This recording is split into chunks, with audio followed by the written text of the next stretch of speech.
औज़ुबिल्लाहिमिनश्शैतानिर्रजीम बिस्मिल्लाहिर्रहमानिर्रहीम। अस्सलामु अलैकुम कैंडिडेट्स। आज मैं जिस टॉपिक पे आप लोगों को इंफॉर्मेशन देने जा रहा हूँ बहुत ही इम्पोर्टेंट है।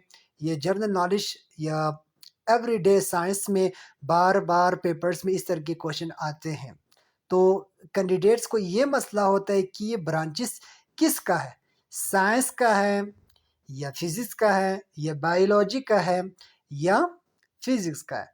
तो मैं यहाँ पर आपको सिंपल ब्रांचेस में कुछ ब्रांचेस के नाम बताऊंगा साइंस की, जिसमें किस बॉडी की किस पार्ट के बारे में स्टडी करते उसके बारे में डिटेल से बताते हैं। ठीक है, तो हमारे पास सबसे पहले है study of hearts.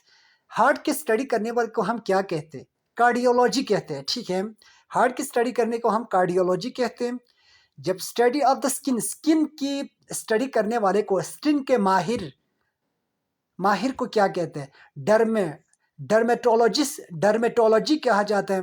Study of blood की स्टडी करने को हम हीमाटोलॉजी कहा जाता है। जब हमारे जिगर की स्टडी करने जिगर के मुतालिए करने वाले को हम क्या कहते हैं? हेपाटोलॉजी कहा जाता है।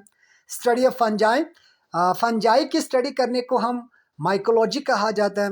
एंड स्टडी ऑफ एल्गी या एल्गी बोले या एल्गी बोले, ठीक है, इसका स्टडी करने वाले माहिर को हम क्या कहते हैं? फाइकोलॉजी कहा जाता है। वायरस की स्टडी करने वाले को हम वायरोलॉजी कहते हैं।